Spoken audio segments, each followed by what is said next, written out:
Matt Lenihan Boxing Social in association with Empire Fight Store, and our kings were here, Richard Riakporhe. Look, Richard, I saw this fight get announced and I thought, you know what? I think you'd have been forgiven for coming back and just having won before this, after the last one, you know. Time to regroup, a lot of fighters do it. But you've gone in there, Lawrence Okolie, step up in weight. You content, you happy, you feel like the sort of stars have aligned and this kind of rivalry, this is what it needs, an opportunity for you to grab it with both hands? Yeah, absolutely. And I think that's how, you know, that's how stars are made. These are the risks that you have to take. Just think about fighters that get a fight in like 6 days notice. I remember I was watching the other day Holyfield versus Burt Cooper. You know, people don't know, but Cooper got that fight with 6 days notice. You know what I mean? Against this guy, Olympic gold medalist, heavyweight, proper camp team, everything, nutrition, everything. Where you're not gonna come away with a W, but the account that he gave himself, and you got people like myself that are still watching it to this day when it happened. How many years ago?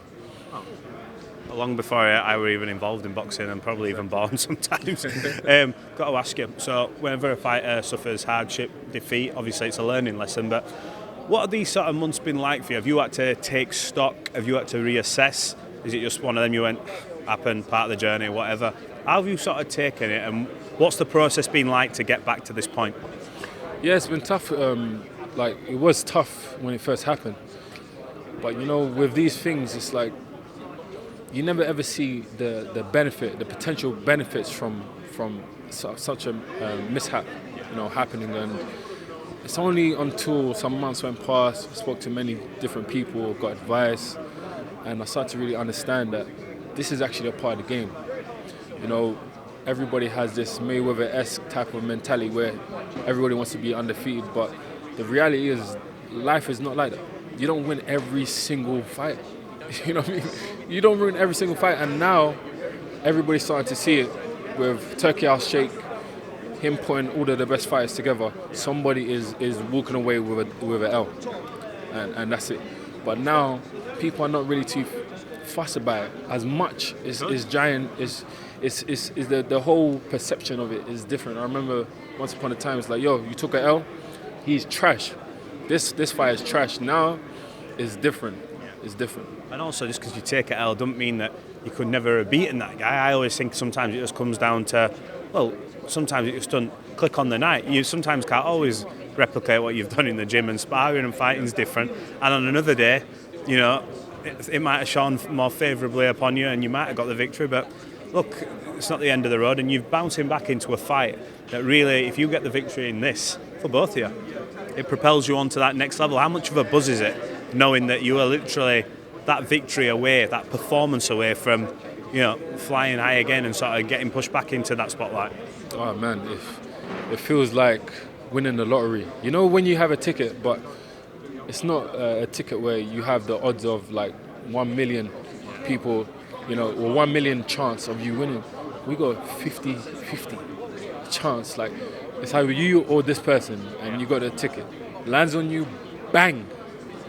I'm up there with everybody. You know what I mean? Everything I ever dreamed of is manifesting. It's like, and that's why I thought, man, when I got this opportunity, I thought, what the hell? It's written. Man, it's funny how life works. Do you think it's written for you? 100%. I feel like, I don't know, I've always studied like boxing, and I've always studied like a lot of these fighters that take L's and stuff like that, and then bang, they just come back and just do something crazy, and it just propels them to. I'm saying, I don't know, I've always just kind of felt like this is my time, you know, this is my time, it's happening, and it's not like I'm just talking it, I'm actually doing it, you know, I'm doing the work, I'm doing everything I need to do to get that, to manifest that. I think the people that know your story should know that you've already beaten the odds anyway. Like, you know, you've been through things in life. We won't go into it now. You know, you've been through it a lot, but you know, it might not have turned out you even go into boxing, and you're in boxing. You've achieved a lot. You know, you've fought on some big platforms. This is just another step. I need to ask you. I feel like every one of these fights is a bit of a narrative. You two have had the previous sort of coming together encounter. What is it for this? Is it personal, business, a bit of both? What is it? I think it could be personal. I think it's more personal than business, me personally. Why? just things have happened. Things have happened. I'm sure you've seen I saw the red carpet. The red carpet event. You know, there's a lot of been mentions of us fighting in the past. A lot of jabs and conversations and interviews and stuff like that. And it's like, okay, now we can settle the score. You know. How do you beat this man? Obviously, you've seen what he can do. He's took his L's before as well, and he's come back at different weights, at bridgerweight, and we've seen what he's done at cruiser, but heavyweight, he's still relatively fresh at it, as you will be as well. How do you beat this man? He was a big, tall, rangy as yourself are, but how do you see it going when your head hits the pillar at night? You imagine fighting him. What happens? Punch him hard on his head. Well, there's a game plan right there, isn't it? It's simple as that, man. Just hit him hard on his head, man. I'm walking away a victor. It's simple.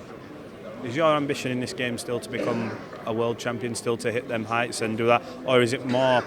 Boxing, I feel, is always twofold. I feel if you get to walk away, A, with your faculties, and B, so you can be set for life, so you can still live a reasonable life away from it. I always feel like that's sometimes maybe on par with a world title, but you also have that, I really want a legacy as well. Is that still the most important thing for you? Yeah, absolutely. That's never going to change. Everybody comes to this game to be a world champion. There's still opportunities for me. You know, I've got a big opportunity right now to be ranked up like really high, so I can go for it. And man, I always fancy my chances. I've got to ask you, Derek Chisora, he's an example I always feel as somebody, he's headlining after taking over 10 losses. You look at a guy like that, and you mentioned there about losses, he's living proof of it, and he's just come off beating Otto Allen, knocking him down twice, Joe Joyce knocking him down. He's technically in line for a world title. Whether Frank will put him and Daniel in, I don't think so, but there's a fight like Dillian, depending on what happens, or Joe Joyce, whoever wins. Do you use someone like that as an example when you maybe had a bit of a low and go, you know what? Look at what he's doing. Like it's crazy to me, but he's doing it. It's unbelievable. I was just talking about that to Coogan, and you can't even write. You can't make that up. You can't make that. If somebody just made that up beautiful. That's a lovely movie. That's a great movie. It sounds great. It's probably Cinderella Man. You know what I mean? Like a modern day Cinderella Man movie. But I don't know, man. He's actually doing it. He's doing it, and I don't know what he's doing now is working. I don't know what he's done in his training, what he's changed up. I don't know, but man, he's an enigma. Yeah, he's something special for sure. I've got to ask you a couple more. Now you're part of this heavyweight mix-up. I've got to get an opinion. Dubois or Parker? I think this is a good 50-50 fight. What do you think? I don't know. I actually don't know. I was talking to a few people today, and I was like, what do you think? Because I feel like Parker always has something in him. I feel like he can do it. Yeah. I actually feel like he can do it, but Dubois, he's got that mindset. He's got the energy behind him. He's on a high. He probably thinks like he's gonna KO this guy, like probably easy. I don't know, but we're gonna have to wait and see. Well, look, it's good to see you back. Good to see you back on a big show in a good spot as well against a proper rival, and that's what the British fans, that's what the fans worldwide want to see. Good to see you back, and look, wish you all the best. We'll be there fight night. You got a message for your fans who stuck by you through all this tough period, especially? Yeah, appreciate you guys. Looking forward to seeing you guys and supporting me on the 5th of April. Tune in. It's going to be a heavyweight contest for sure.